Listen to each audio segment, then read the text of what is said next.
It's got to be the appropriate conditions, or it's got to be an arbitrary date. You can't have both.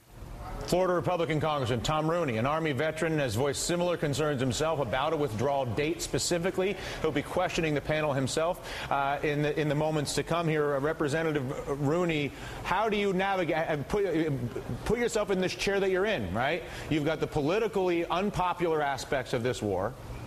It's been going on for years.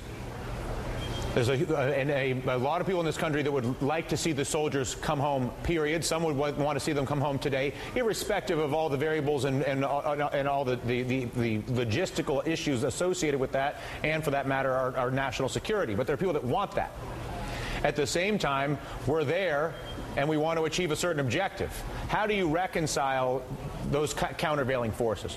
Well, obviously we understand that a lot of Americans are war weary.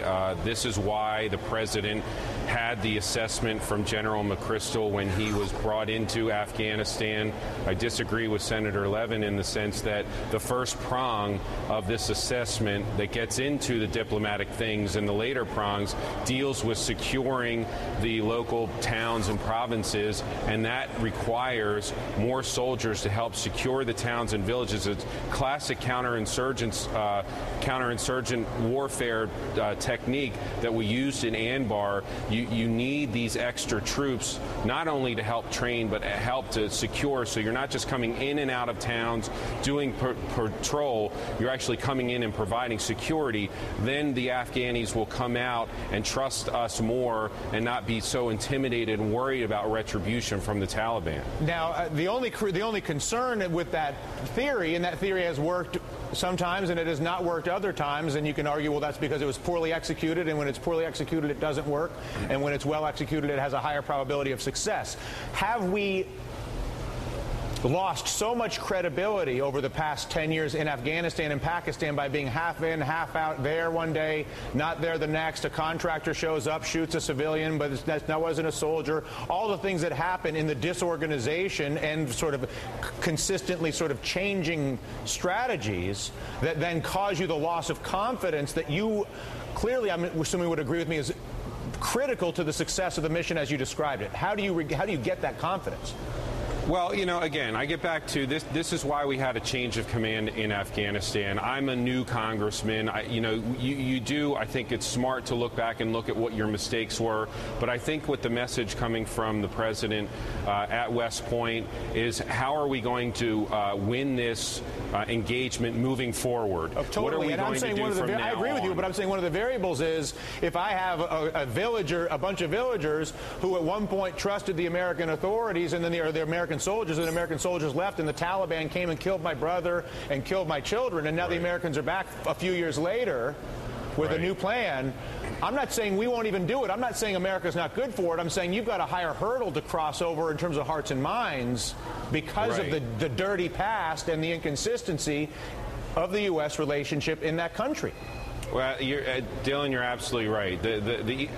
Actually, the easy part of this McChrystal's assessment and the Commander-in-Chief's new plan is adding the troops. The hard part is going to be the hearts and minds. Actually, McChrystal said we're going to have to open ourselves up to more risk. That's coming out from inside the Bradleys, coming down from the turrets, and engaging more with the peoples to really win the hearts and minds. And then, obviously, the third thing is the corruption in the Afghan government. That's going to be extremely difficult. So I'm not saying that this is a sure thing. I'm just saying that the Commander-in-Chief, I think, has at least set us on the pathway to something that we can, for me, it's always been about the troops on the ground.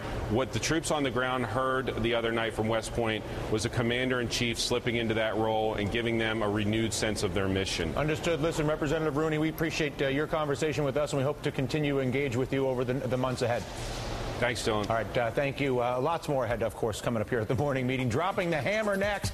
Democrats not giving up the public option. They are, however, unveiling a new plan next week, but will all 60 Democrats get on board with it? We'll ask the man behind this particular plan, Senator Tom Carper, coming up. Plus, Bernanke fighting for his job as Americans lose theirs, and at least one senator putting a roadblock in his way.